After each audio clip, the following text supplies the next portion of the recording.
세상은 강하고 유능하고 지혜 있는 자의 세상입니다.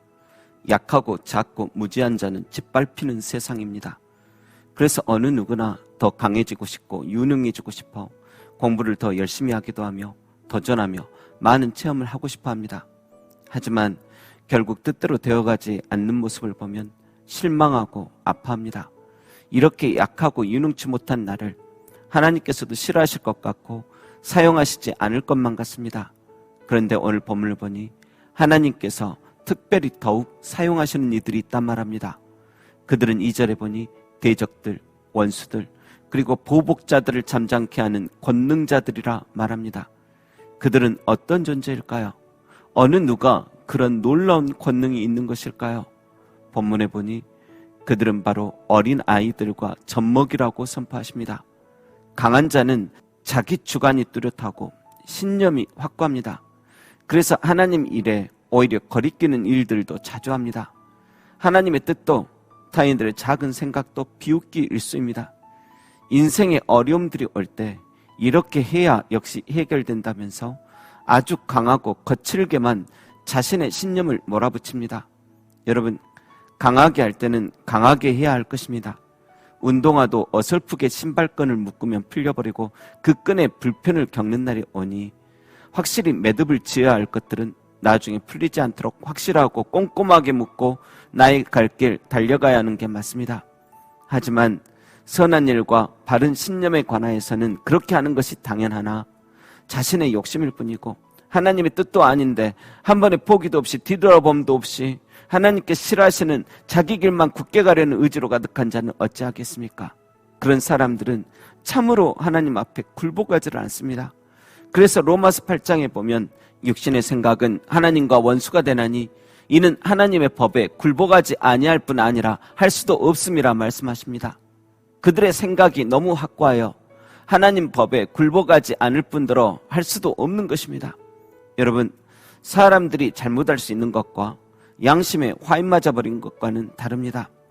양심에 화인을 맞아버리면 자신의 잘못된 생각을 바꿔보고자 하는 마음 자체가 없습니다. 오히려 남들에게만 생각과 태도를 바꾸라고 합니다. 인생의 선한 것들은 알려 하지도 않고 잘못되고 왜곡된 것들을 너무 많이 경험한 채로 어른이 되어버렸습니다. 한쪽으로 치우쳐진 경험을 가지고 그들은 스스로를 향해 성숙한 어른이 되었다고 말합니다.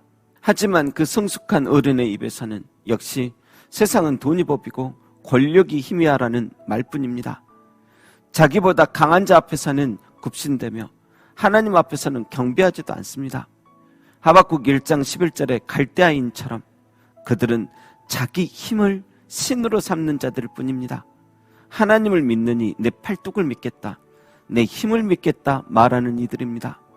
여러분, 그런데 목회자도 성도도 그러할 때가 있습니다.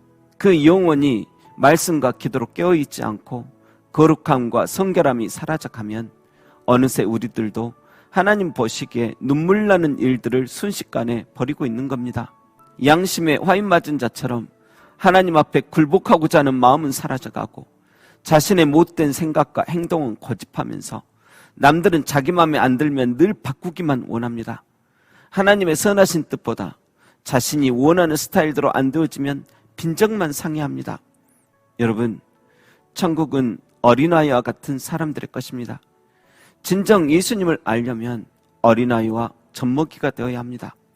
혼자만 다 알고 경험한 듯 행동하며 하나님의 뜻에 절대 굴복 못하는 이들이 아닌 부족함을 알고 더 배우고 싶고 더 알고 싶고 더 푸르른 이상을 꿈꾸며 살길 원하는 순수하고 깨끗한 어린아이 같아야 합니다. 특히 교회는 어린아이와 젖먹이들이 많은 곳이 되어야 합니다. 물론 교회도 돈과 경험, 명예가 필요할 때가 많습니다. 그게 얼마나 큰 효험이 있는지 사람들이라면 다 압니다. 하지만 그보다 더 필요한 것은 어린아이와 젖먹이처럼 난 사랑의 보호자가 없으면 살아갈 수 없어요, 난 정말 부족합니다 하며 하나님을 의지하는 마음이 필요하며 또 내 육신의 생각보다 하나님의 음성에 귀를 기울이고자 하는 기도의 마음이 필요합니다. 여러분, 모세가 그러하였습니다. 그는 능력이 어마어마한 사람이었습니다. 모든 애굽의 학술과 무술에 능통한 자였습니다. 그런데 하나님은 그를 광야에 보내버리시고 그 좋은 무술들과 지식들을 잊어버리게 하시고 나중에는 저 말할 줄도 몰라요, 저 뻣뻣한 입이에요, 하나님 도와주세요라고 말하는 약한 자로 만들어버리셨습니다. 부모가 없이는 아무것도 못하는 젖먹이처럼 만드셨습니다. 그가 젖먹이 같은 약한 자가 될 때 그때서야 주님 만나주시고 그 약한 자를 통해 상상도 알 수 없던 놀라운 일, 출애굽이 일어납니다. 그 젖먹이와 어린아이처럼 돼버린 모세 앞에서 주의 대적들, 원수들, 그리고 보복자들이 잠잠해지게 됩니다.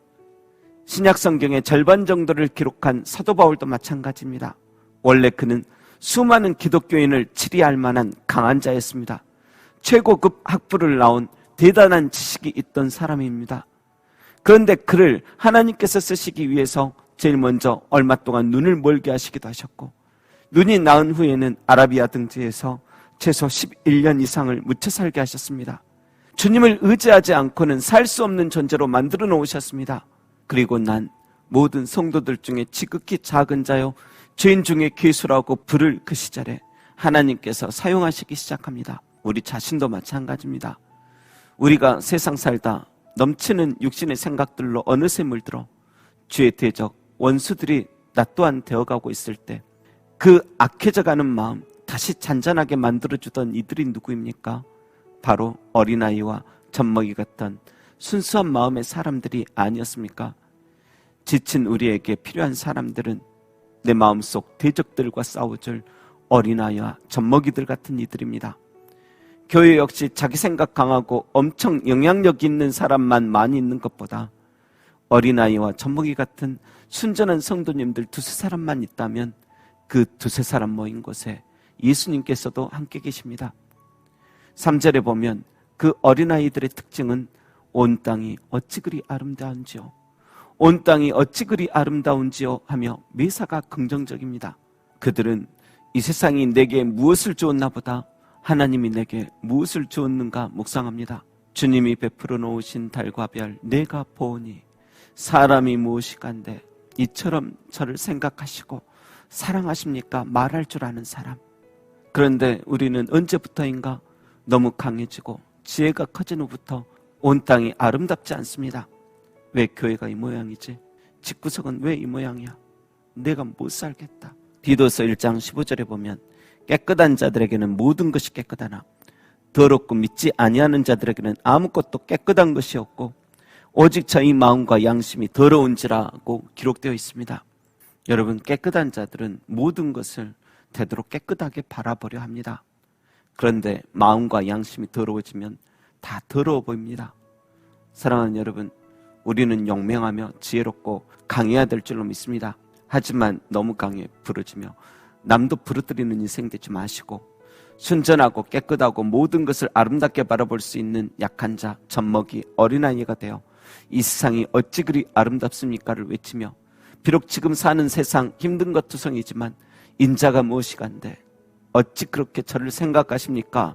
하며 겸손한 마음으로 감사하며 사시는 모든 성도님들 되시길 주님의 이름으로 축원합니다. 기도하겠습니다. 하나님 아버지, 강하고 담대하게 하옵소서. 뚜렷한 믿음과 주님 말씀 안에서 확신 가지고 길을 걷게 하옵소서. 하지만 주님 앞에서는, 소중한 사람들 앞에서는 어린아이와 젖먹이 같은 순수한 마음, 부드러운 마음 떠나지 않게 하시어 살아가는 세상 어찌 그리 아름다운지요 라고 결국 외치며 살아갈 수 있도록 도와주옵소서. 감사드리며 그토록 우리를 사랑하시어 그 몸 바치신 예수님의 이름으로 기도합니다. 아멘.